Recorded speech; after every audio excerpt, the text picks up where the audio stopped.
rivals go head-to-head this weekend when the Pirates face the Cubs at Wrigley. Swing and a miss. He struck him out. The pregame at 3 Eastern, first pitch at 4. Saturday on ESPN Radio and the new ESPN app. ESPN Radio. This is the Thundering Herd Podcast. Where it all started for a young sportscaster. 25 years later, I'm sitting in Las Vegas at Mandalay Bay. Manny Pacquiao, Floyd Mayweather, Saturday night. One of my favorite things about coming back to do a radio show in Vegas, and I do it about every 2 or 3 years, is that when I lived here, I didn't spend a lot of time at the casinos. I'd go for a show. I'd go for dinner.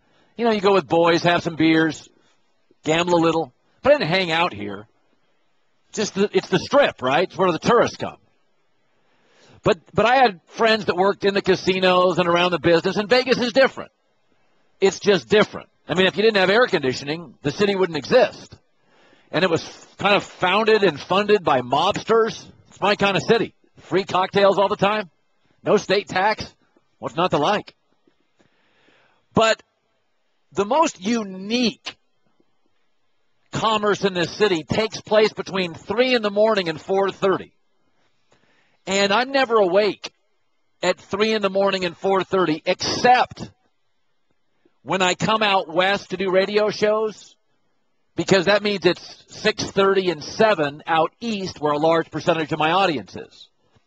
So in Vegas, when I come to do shows, I wake up in the morning in the casino, and then I walk down through this massive casino. Casinos are gigantic. They have 8, 10, 12,000 rooms. Even a big hotel in New York's got 900. Here they can have 9,000. So the casino's enormous. They're enormous. And when you walk through at 3:30 and 4:30 in the morning in a Vegas casino, there's a certain commerce that's taking place. No, that's not the commerce I'm talking about. And we're owned by Disney, so I'm not going to get into it. But this morning, one of the employees of ESPN who doesn't know Vegas, Tessa, was with me, driving me to our remote. And I said, I want to show you a little bit of how Vegas works. See that over there? That's a pro. See that over there? That's a pro. That's a pro. She goes, what are you talking about? I said, that's a patron. They will converge here in a matter of minutes. Pro and the patron. It's American commerce. How do you know? And I said, I lived in Vegas for 9 years. So today, congratulations, you have seen American casino commerce. It's not at this hotel, by the way, and I'm not going to name the hotel. It happens at all of them. The patrons and the pros. By 5:30, they move them out. That's when the kids get up. You know, don't want around the kids. Vegas is fantastic. I just love it. So last night, did anybody notice what happened last night? Oh, Blake Griffin. 1 for 9 down the stretch. Every time I criticize Blake Griffin, you're a hater. You don't get it. Cowherd, you don't understand Blake Griffin. Let me explain really the way big business and families work, because big business and family have a lot in common. You really have to go back and have a core set of principles or values. Like, I'm not really a value moralistic guy, but a family has to have a basic set of principles and core values. They don't matter when the kids come home and get A's. They don't matter when you're going to the beach or when the weather is sunny and the birds are chirping. But if you're going through a divorce, there's crisis in the family, that's when you rely on values. Let's circle the wagons. Let's go back to basics. Mom loves you, dad loves you, family support. That's when family structure really matters, in crisis. It's the same in American business. McDonald's, earnings are down. We got to go to the Big Mac. Disney, crisis, let's sell Mickey. Apple, earnings are down. Let's go to the iSeries, iWatch, iPad, iPhone. All the great big businesses, they don't make it up. They go back to the basics, their core principles, what got them there in crisis. It's the same in basketball. All the great players, the ones I consider franchise guys, Michael Jordan, Duncan, Magic, Bird, West, Akeem, Shaq. I mean the franchise, build it around it guy. You know what they all have in common? Boy, Duncan's a great example. When that game's late and you need a basket, Tim Duncan goes to that one-handed turnaround off the glass move. Pow, 68% of the time money. The great ones don't make it up late. They've got a core set of 3 or 4 moves. Jordan and Tim Duncan, Akeem Olajuwon, maybe the 3 best examples. Jabbar didn't go right in crisis. Jabbar went left with the sky hook. Blake Griffin doesn't have that. Blake Griffin's got a better vertical. He can dunk it like nobody's business. Oh, he's an artist. But in crisis, Blake Griffin doesn't have that core move. Duncan does, saw it last night. MJ did, saw it through his career. Magic did. Blake Griffin's core move is a spin, sort of off balance, pivot, throw it up. That's not a core move. Okay? An alley-oop dunk is not a core move. You're going to get that in crisis. Yeah. I mean, it's just, you can't jump over a Kia with 2 minutes left against the Spurs. That's not a core move. It doesn't matter if it's a family, if it's an American business, or it's an NBA star.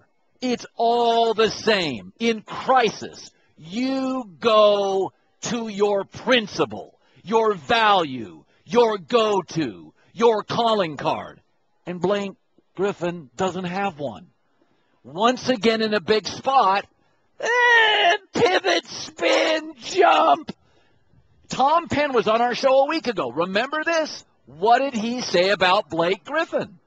I just don't trust them enough overall, and I pointed to Blake Griffin as the one factor that when the squeeze is on, when the key possession has to occur, he'll sometimes do something that's just a little bit impulsive or less than what you are looking for, turn it over, take a bad shot, that kind of thing, and a whole series can swing on that. By the way, why does he make it up? As you heard Tom Penn, he gets impulsive. You know who never gets impulsive late? MJ, Akeem, Duncan, because they've got a core set of moves they go to. So memo to all you young basketball players. Develop 4 or 5 go-to moves. And you're not going to need them on a Tuesday against the Raptors. You're not going to need them in January against the Hawks. You're going to need them against the Spurs. Series tied at 2. Can you win game 5? And there's 2 minutes left in the game. That's when you need it. Blake Griffin doesn't have it. And by the way, Clipper fans, it was goaltending. Even Doc Rivers admitted it after the game. Hey, Doc, what was your perspective specifically on the offensive interference call? I thought it was the right call. Well, I hope to God it was the right call. It was the right call. I want to thank everybody that before I come and do a remote like this, I don't do the planning, I don't do the setup, I don't do the scheduling. I just show up and talk. Okay, I don't have to do any of this stuff. And so before I come and do remotes like this, there's months of planning. I mean, it's just meeting after meeting, suit after suit. It's awful. I wouldn't wish it on anybody. But you don't get to see the people that put this puppy together. I'm here to tell you, we took a back road. We were like, honestly, I felt like James Bond this morning. It was amazing. We got like 20 people working on this set. I've been doing radio for 25 years. This is easily the best site I've ever done a remote from. I'm 40 yards from a topless pool. Hey, and you're not. Okay? We could have done this at Albertsons. We could have done this near a grocery store. Bra, topless pool 40 yards away. Seriously, there's a sign right over there. It's called Toptional. Okay, that's not a steakhouse. We may just move the set over a little tomorrow. All right, coming up next, we're going to have some boxing people on, and we wanted to go get the smart ones. We're going to have Jim Lampley today. We're going to have Teddy Atlas coming up in 15 minutes. If Pacquiao and Mayweather fought 6 years ago, I'd take Pacquiao. Today, I take Mayweather. And I'm going to bring Teddy Atlas on, and he used to be a cut man. He can cut me up and tell me if I'm wrong. My heart says I want Pacquiao to win. He's got a more redeemable story. My gut tells me Mayweather wins. Want more of The Herd? The Thundering Herd Podcast. I worked in Las Vegas for 7-8 years, and I had the great fortune of coming into town, and Sugar Ray Leonard was wrapping up a brilliant career, and Roberto Duran as well, and Tommy Hearns was here, and Mike Tyson was just breaking in. And Teddy Atlas trained with Customato, Hall of Fame trainer Customato, and Teddy trained early with Mike Tyson. He was later the lead trainer for Michael Moore, who was a heavyweight champ in the mid-'90s. He's had world champs in the featherweight division. Alexander Povetkin was a heavyweight champ and WBA, and Teddy trained him. He's now a broadcaster, somebody I've watched and monitored and just, really appreciated his candor when it comes to boxing, and it's our pleasure to bring Teddy Atlas on now. Teddy, thank you for coming on the show this morning. I appreciate it. No problem, Colin. Glad to be with you. If they fought 5 years ago, Teddy, I would take Pacquiao because he was the greatest combination of hand speed, balance, and power I had ever seen in his prime. Today, I think I like Mayweather because he's closer to his prime. Do you buy that reasoning? Yeah, listen, it was a different fight 6 years ago. There were different people, different physically, different shapes. I mean, a lot of people avoid talking about it. I don't know. I guess it's a tough subject for some people to talk about, but Pacquiao was bigger. He was physically bigger 6 years ago. I mean, it reminds me of sometimes in New York we go to the Thanksgiving Day parade, and we see those big floats. And when they're deflated, they're smaller. He's deflated. He's not physically the same guy anymore. Now, at that time, we know that Mayweather was saying that he didn't want to fight him because he thought he was on PEDs and he wanted to take Olympic-style blood testing, and he refused to take it. I have no idea if that's why. All I know is that my eye test, my common sense test, shows me that he's a smaller guy, and he's not as destructive. You were alluding to it. He's not as destructive. He's not that kind of force. He's not as aggressive. He hasn't knocked anyone out in 5 years. He's not the same guy. And Mayweather, well, he's always made his living on defense, counterpunching. He is really a paradox when you think about Mayweather. It's really interesting because the sport of boxing is 75% psychological anyway. And it's really interesting because outside the ring, he takes a lot of risks. He lives a life that is sometimes a little bit out of control. And inside the ring, he takes no risks. He's always in control. That's his haven. And he's very conservative. Now, you could say that the change in him from 6 years ago or 5 years ago is that in his last fight, in his rematch with Madonna, that's the last piece of evidence that we can look at. In that fight, he was more conservative than ever. 38 years old, all the money in the bank, ready to go off to the sunset. It happens to people. And he had a choice. He could have did like he did in the first fight, make him misfire back at him. He's got the skills to do that. But what did he do? He grabbed all night long. He moved it over his legs, pot shot him, and grabbed. Played the safest route possible. So, two different guys now. Whole different fight now. And I agree with you. I think back then, Pacquiao, because of what I just described, the confidence, the aggression, the size, the power, he had the edge. Yeah.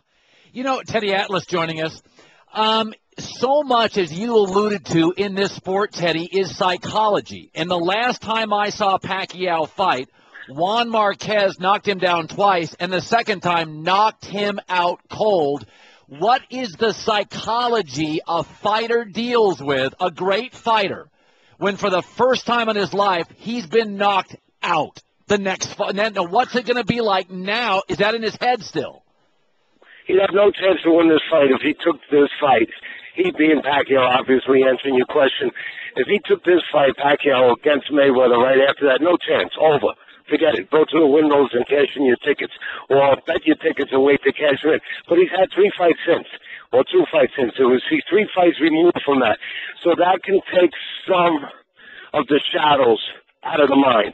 It can put some light back into the places where you need light put back into those places. So that is the one thing, though. Is he changed? Is he different? Yeah, he's different. He's not as aggressive.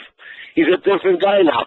But with those 2 confidence builders, if you will, to let him know that I'm okay, I can still take a punch, I just have to be smarter, that allows him to have a chance to still pull off an upset.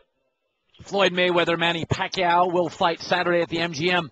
I don't, Teddy, find his personality that redeemable. We know about domestic violence and the cars and the money, but I've also never found his fighting style that consumable as well. I don't think he has the charisma of Ali, the power of Tyson, the personality of Sugar Ray Leonard, the uppercut, the force of Hearns. So what do we say, Teddy? Let's say he beats Pacquiao and he wins a couple more fights and he goes 52-0 and surpasses Rocky Marciano. How are you, Teddy, going to judge him all time? What are you going to say about him as a fighter? Well, listen, we all judge by our own standards. I don't. This sport's been around almost 200 years, depending on where you trace the genesis to. I mean, the 20s, the 30s, the 40s. We've had great fighters in those eras that have had as many as 300 fights.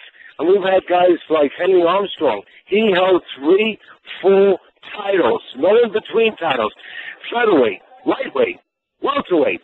And he defended them all in a 2-month period. He had over 250 fights. He had 115 knockouts. I mean, you're talking about Harry Greb. He had 300 fights.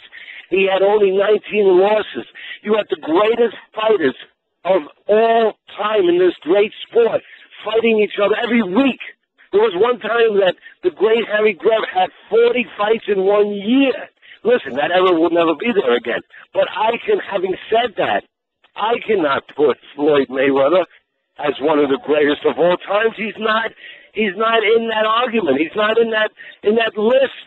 Listen, is he a terrific manager, a terrific promoter, a real good businessman, a real smart boxer? Is he one of the better safety fighters of the last decade or 15 years? Yes. Has he been efficient and effective? Yes. But is he one of the greatest in this sport after what I just talked about and what I just laid out? No. Teddy Atlas, absolute pleasure. Your insight and knowledge and historical encyclopedic background in the sport is appreciated. And I'll see you later today on the Sports Center. Thank you, Teddy. My pleasure. You're in the Herd, the Thundering Herd podcast. Geico presents Strange Saving Stories. Astronomers detected an interstellar transmission. It stated, Geico, 15 minutes could save you 15% or more. The implications were staggering. Was the cosmos telling us we could all save hundreds on car insurance with Geico? Or did their radar merely pick up a signal from the nearby Rufus and Clyde's morning show? We may never know. Geico. 15 minutes could save you 15% or more on car insurance. Colin Cowherd. The Thundering Herd podcast. They've been talking for years about putting a pro sports team here. As much as I love Vegas, I'd never put a pro sports team here. It's not the gambling. It's that Vegas doesn't need pro sports to be interesting. Milwaukee and Cleveland need pro sports. Vegas doesn't need pro sports.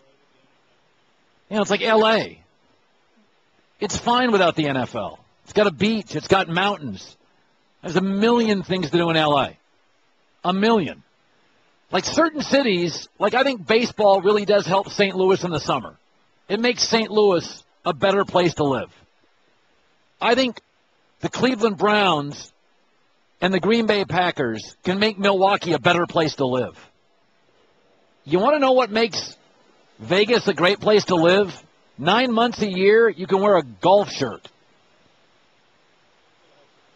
Yeah. I mean, it's just so I've had friends say, "What do you think about pro sports here, hockey? Why?" And I also hear this argument. Well, when people are visiting, a lot of sports fans visit, and they would go to the games. Sports fans visit to gamble, not to go watch a National League Central tiff. I don't buy that argument either. The other thing about Vegas, as great as it is, a lot of the big players are working at night at 7:30 when you tip off an NBA game or have an opening pitch. It's 7:30, you got pit bosses everywhere. Those are your money guys. A lot of your execs, a lot of your money guys, they're working at 7:30 at night. Again, this is not Baltimore, St. Louis, Cleveland. It's not Fargo. It's a different city with a different sensibility. And nobody that comes here wants or cares about hockey. God, it's the desert.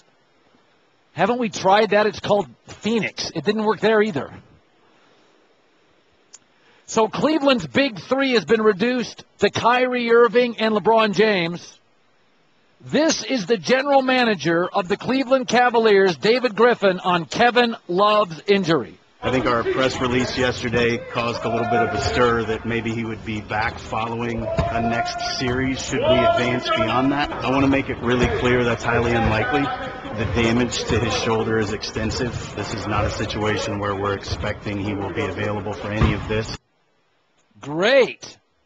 First of all, it means, number one, the West will now win the finals because Chicago, Atlanta, Washington, Milwaukee are not going to beat the Western champ. So it hurts drama in the NBA. Mozgov, Love, Kyrie, LeBron could win the title. The title now goes to the West. That's not good for a league. It lacks drama. Number two, anytime a potentially great team loses personnel and is less great, that's not good for sports either. Dynasties sell, ratings prove it. And third, Cleveland now will become mostly a two-man team, less ball movement. I don't think it's interesting. Now, the upside is Kevin Love's lousy on defense, so they'll probably get a little better on defense. But my takeaway on this is, once again, LeBron can't rely on teammates physically in crisis. Remember when he went to Miami? In year two, Bosch missed 9 playoff games. People forget Dwayne Wade, even when he played the last 2 years, he rarely gave you great back-to-back efforts. So now this year, Anderson, Varejao, and Kevin Love out. I think this Cleveland roster potentially is fantastic. But LeBron doesn't want to hang around the glass and rebound. Now he's going to have to do more of that. I think it'll make them less explosive and less versatile offensively. And I think it means the West is going to win the NBA championship. Clippers last night had a huge lead, lost to the Spurs. Blake Griffin 1 for 9 down the stretch. There was a goaltending call that's getting way too much publicity. It was goaltending. We need to get over it. Try the new Turkey Italiano melt at Subway today. Subway, eat fresh. We're obviously here for the Floyd Mayweather Manny Pacquiao fight. I like Mayweather to win. Teddy Atlas was on earlier. I think 6 years ago, Pacquiao wins the fight. I think Pacquiao is a much more redeemable human being. If you don't know the story, he's from the Philippines. So poor as a child, they lived in a hut with leaves as a wall. He often went days without eating. Had to fish for his own food when he was 6. Rose through the ranks. Not a perfect human being. Well-chronicled infidelity. Not always the best family guy.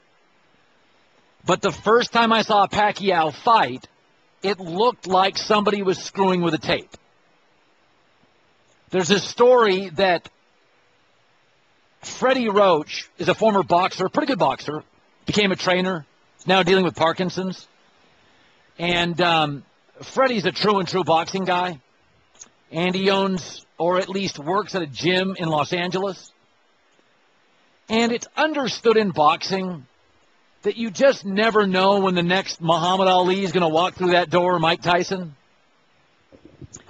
And years ago, Freddie Roach was in that gym in Los Angeles, and 122-pound Manny Pacquiao, who would run out of people to beat in the Philippines, he went to Los Angeles. And he came in, and Freddie Roach put the gloves on and said, let's go a few rounds, punch the gloves. And Freddie Roach said, after one round with Manny Pacquiao, the greatest fighter there's ever been. So Pacquiao is an all-time transcendent talent, but over the last couple of years, he's aged, a little shrinking, not as powerful, and not the same fighter. That's why I like Mayweather. Want more of the Herd? The Thundering Herd Podcast. When I was a sportscaster here, boxing was really big. And it had so many great, not just great fighters, big characters. Hagler and Hearns and Tyson and Sugar Ray Leonard. And, I was right in the middle of it. I was a young sportscaster. Most young sportscasters, I've always felt really lucky.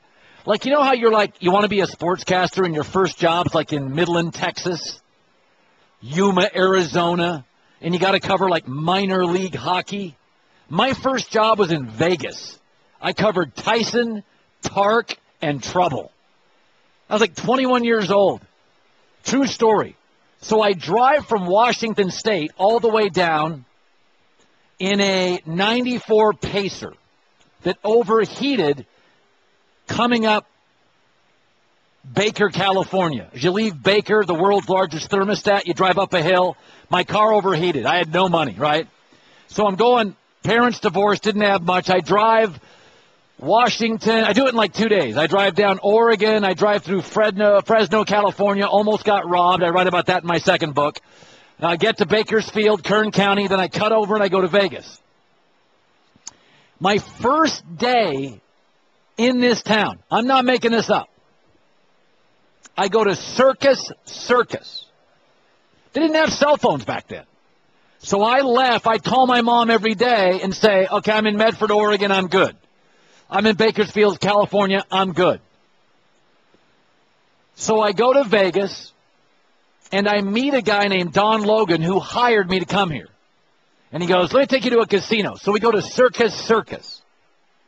And Circus, it was the old days. Like, a buffet was like $3.99. Now they got steak and they got crab, but it's like $30.99. So I go to Circus. I put $1 into a slot machine on the floor. 75 bones. I call my mom in my room that night. She goes, how's Vegas? I'm like, I love Vegas. You don't need to send any money. You get it for like free here. It's amazing. Like you put quarters in and you get $75 every time. I never won another dollar in slots in 10 years here. It's a great city. I would move back tomorrow. Hint to my bosses. It looks like here, Mark Stein, let's credit him, Oklahoma City Thunder have formally entered into an advanced discussion with Billy Donovan, the Florida coach. Good job by Mark Stein. Good reporter. Great reporter. It is one close source, says Mark Stein, close to the situation, told Mark the job is Billy Donovan's to lose. Okay, you got to take that gig. Period. Don't talk yourself out of it. You got to take that gig. Westbrook, Durant, don't tell me they're going to be both gone in 2 years. They're not.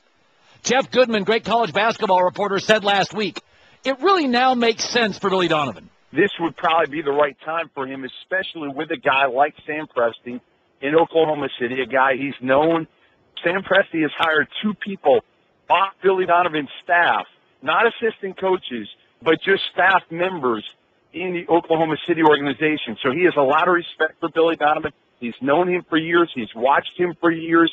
So I think this could be a situation where Donovan looks heavily at it, but ultimately I think it comes down to how much faith he has in the fact that he will be coaching Kevin Durant and Russell Westbrook beyond a year and 2 years.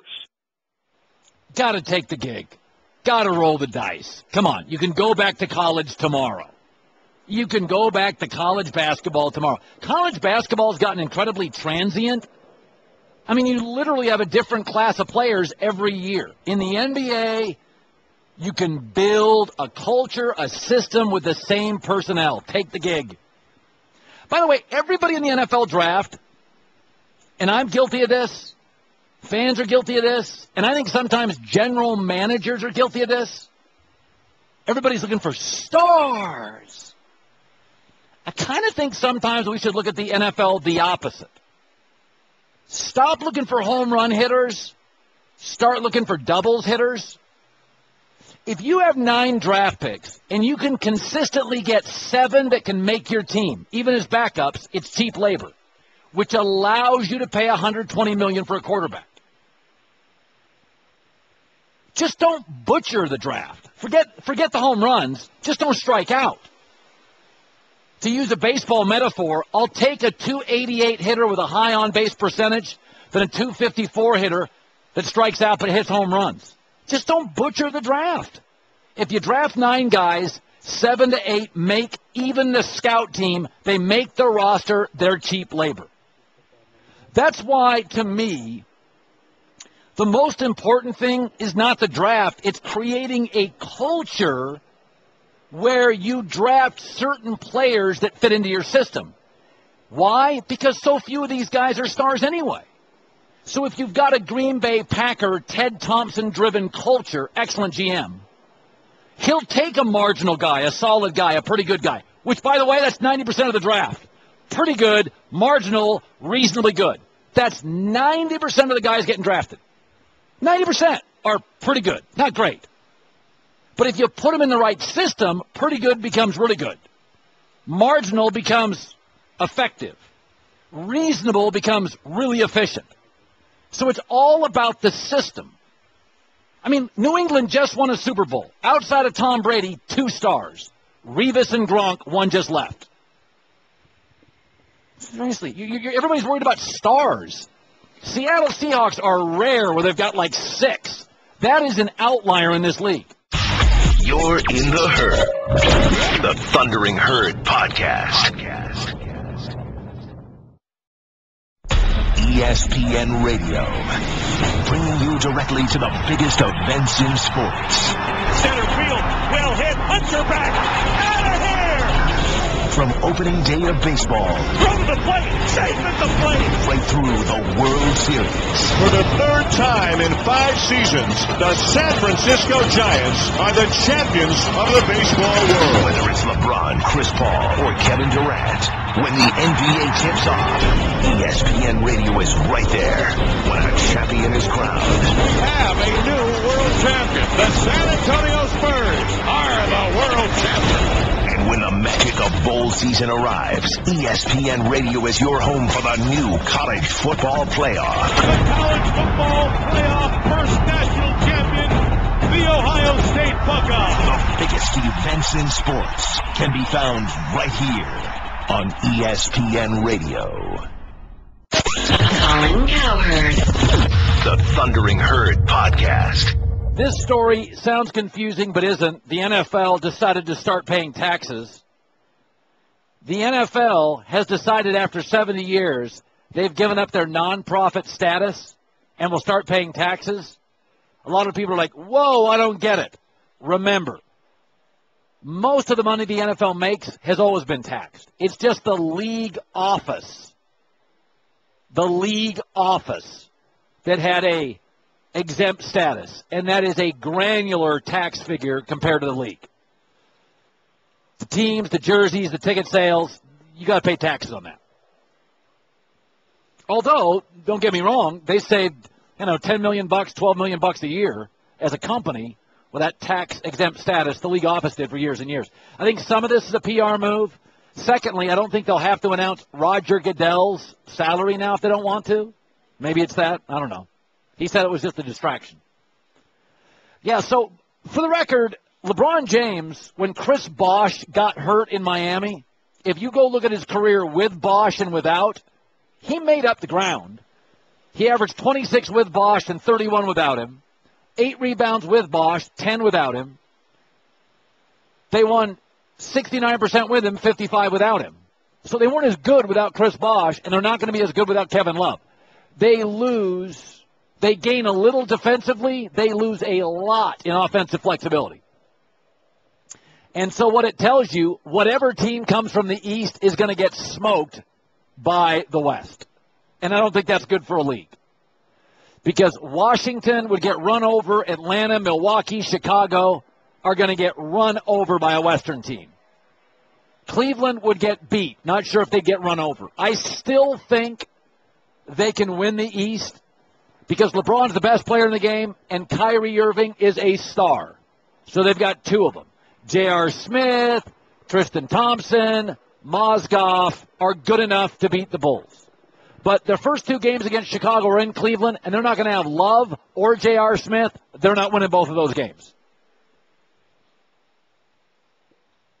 Try the new Turkey Italiano milk at Subway today. Subway, eat fresh. I love being in Vegas, though.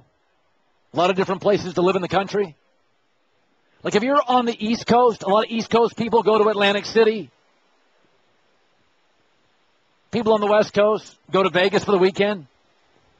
When I lived here years ago, when I first moved to this town, there were mobsters. And then it got very corporate.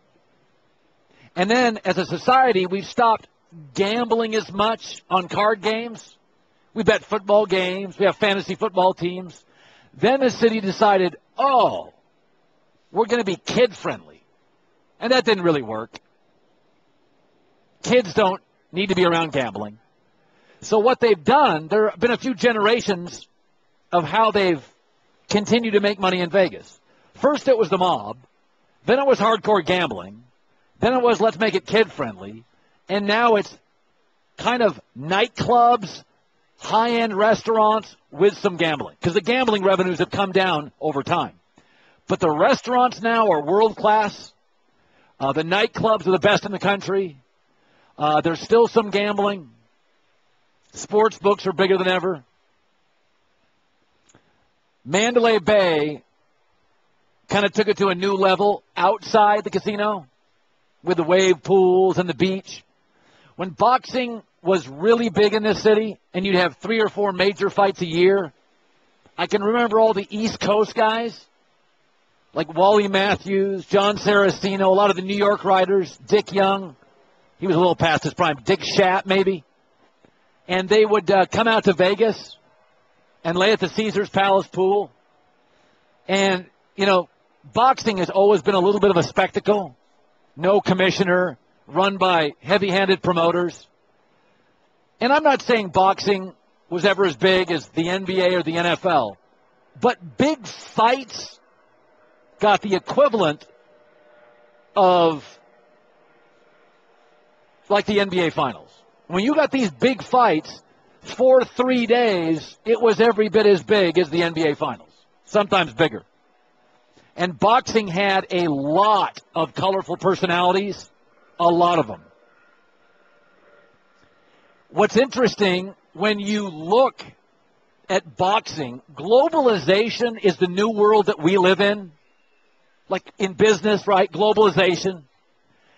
I don't know that it's always been great for boxing because as Americans, and any country, truthfully, they sort of root for their own. Italians root for Italians at the Olympics. Italians root for Team Italy at the World Cup. I think sometimes with boxing, the Russian heavyweights, the Korean flyweights, there are fewer American kids who move up in boxing that American fans can embrace. So maybe globalization hasn't always been great for boxing, but I've said it before and I'll say it again. A big fight is the best thing I've ever been to. Better than the Super Bowl, better than Final Fours. Want more of the Herd? The Thundering Herd Podcast. Tom Penn was at the Clippers-Spurs game last night, and Tom has echoed my thoughts about Blake Griffin, is that he's a remarkable talent, but late in games, He doesn't really have a stock move like a Tim Duncan or an MJ or a Kobe or a LeBron or a D. Wade or an Akeem. And sometimes he just goes real athletic. And I think that can be sometimes problematic. Last night he was 1 for 9 down the stretch. He's a terrific player, obviously. And Tom Penn joining us. So you're at the game last night. What was your takeaway overall? Wrap a big bow around the entire game first. Tim Duncan. God, I couldn't take my eyes off him because I cannot believe his level of performance at his age against that front line under that pressure. I guess seeing him under pressure is no big deal. We've seen that so much. But just a physical pounding that he would take and have to give out. Plays 39 minutes against Jordan and Griffin. He was the best player on the floor. And particularly shined when he needed to win Game 5 on the road. And it was a perfect contrast between him and Griffin, to your point earlier, because, you know, there were a couple of just key transitional plays defensively. He doesn't foul. He adjusts the shot. They miss. They come back. They hit a three. That put the game not away, but it gave them the lead, the cushion they needed. And then defensively on the decisive plays against Griffin, he just was right there, perfect position. It was just a beautiful thing to watch. How possible is it that when we make comparisons to careers, that all of us have massively overlooked Tim Duncan as a top 3 player in league history? Are we all nuts? Are we missing something? Is it possible he's that good? Well, he's that good. I mean, he's definitely the greatest power forward of all time. So when you put him at the top of that list, that's, you know, the power position in basketball forever. He's the best. His staying power and his competitive edge and his drive and all that is right up there with Michael Jordan and the best ever. So he's one of the most competitive and professional guys ever, for sure. And when you put it over time in the modern era, and the fact that, you know, they've won it as many times as they won it, but they've been right there every other year. So it's not like there's been these swoons or anything. I mean, and there have been years where the organization traded away a talent, you know, got a little worse in the name of not being the luxury tax and that sort of thing. I mean, they could have had 3 or 4 more if the ball fell the right way or if, you know, they kept a couple guys or whatever else. So, I mean, he's just, his level of greatness created this in San Antonio, too. I mean, this isn't Chicago or New York or L.A. They've had this sustained excellence in San Antonio, Texas, because of him. Yeah, Tom Penn joining us, former league exec, the Herd on ESPN Radio. I don't think the Cavs can win a title without Love. Can they win the East without Kevin? I don't know. I think they can still win the East because nobody else seems to be able to get their act together. And just the talent level is just so much less. I think Chicago still gives them fits, particularly without Kevin Love. It'll be easier to game plan for them without his ability to stretch the floor and just play at that elite level. You know, I think they need 3 elite players. They're still pretty good, but that's a huge loss for the Cavs. Yeah. He's not a very good defensive player. Maybe they tighten it up on that end. It's, you know, I look at all these playoffs, and, you know, my takeaway continues to be in the NBA that we are exhilarated by flash, but it is amazing in this star-driven league how often defense, rebounding, fundamentals, same guys. You know, I look around this league, and I think sometimes the label of the NBA is urban and flash. But I'm watching San Antonio and the Clippers. Am I wrong if I think the Clippers have more good players? Yeah, though they got more flash for sure, and they got splash that way. I'll tell you what, though, the Spurs, it's not about just defense and rebounding and stuff. Their offensive execution is outstanding. They've won these last 2 years because of just team offensive execution, and Golden State is doing it as well. And Atlanta in the East, when they were white hot, they just were so good as a team offensively. When you get 5 guys playing together, sharing the ball, executing, it's really hard to stop. And that's what happened last year with the Spurs, and you're seeing it with Golden State. Teams just can't stop them from scoring. And they just overwhelm you with their offense. So that's the game played well together. When you get 5 playing together, it'll beat the 1 or 2 every day of the week. Would you hire Billy Donovan to take over Oklahoma City, college to the pros? I wouldn't, but golly, I mean, what a risk. I think that one's based on a personal relationship between the GM, Sam Presti, and Billy. And so I think Sam is looking at a long-term relationship with a partner there that can be cohesive, can grow and evolve, and be great for the franchise in the long haul. But what a tremendous risk bringing in an unproven NBA coach. I mean, the list of failures is a mile long of the best college guys coming for all the right reasons and just faltering and failing miserably. And with a veteran-laden team like this that is desperate for leadership and help to get them to a championship level, if Billy Donovan doesn't win that group over day one, it could go bad fast, and then everything falls apart in Oklahoma City. I've been told not to say that by their fans. So, Oklahoma City. So, I mean, it's just like an interesting decision if it goes that way, for sure. Yeah, no, it's failed a lot. With guys like Lon Kruger, who's a really good coach. Tark was a disaster.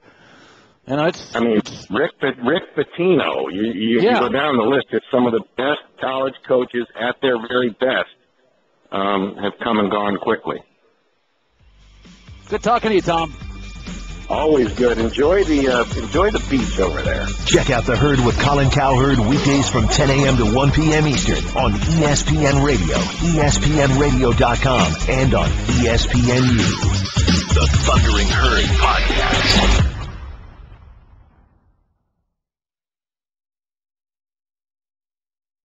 Two of baseball's best go head-to-head in interleague action when the Tigers head to St. Louis to face the Cardinals. That one is gone. The pregame at 7 Eastern, first pitch at 8, Sunday on ESPN and ESPN Radio.